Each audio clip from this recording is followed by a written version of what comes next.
guys, good afternoon. So in today's video, ayan, I'll be sharing you guys how to file the withholding tax compensation. So kapag nakita nyo yung after nyo mag-apply for the newbie guys, na katulad ko, first timer, and hindi naman ganun kaano pa yung pagkakakita. So ito siya, ayan. So dito sa file type, may makikita kayo na monthly.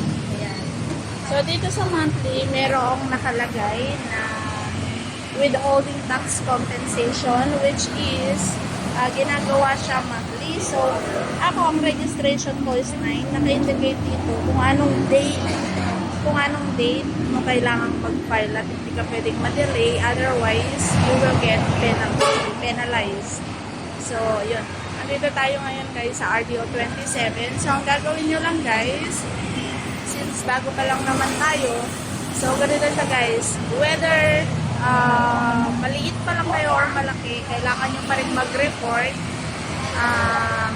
sa BIR kung saan kayo nag-register. So gagawin nyo ako 27, punta kayo doon sa kung saan BIR kayo located, and then sa akin nagpunta lang ako at nag-file ako ng naka-indicate naman dito kung anong form, so which is yung 1601C.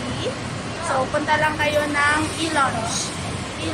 So, may mag-a-assist sa inyo doon para makapag-file. So, kahit below minimum kayo, ganun, syempre bago pa lang. Pero, kailangan pa rin mag-file pagpunta sa BIR para mag-file ng 1601C.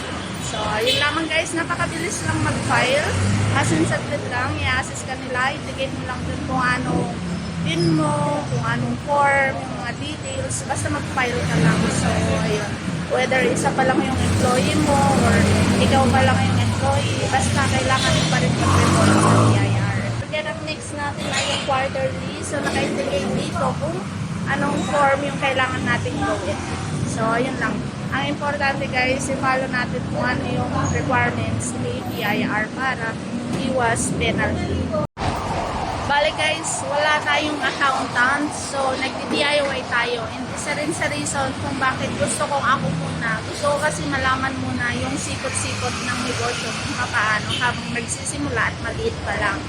So gusto ko munang maintindihan yung lahat ng proseso ng negosyo para pagdating ng araw, mabilis na lang. Tapos naintindihan natin yung mga bagay-bagay regarding sa filing, sa mga keme-keme ng mga requirements sa business. Para kahit pag lumaki na to, mabilis na lang at mabilis mong maiintindihan yung mga bagay-bagay, mga sitwasyon, and yung mga maaaring problem na na-encounter ng inyong negosyo.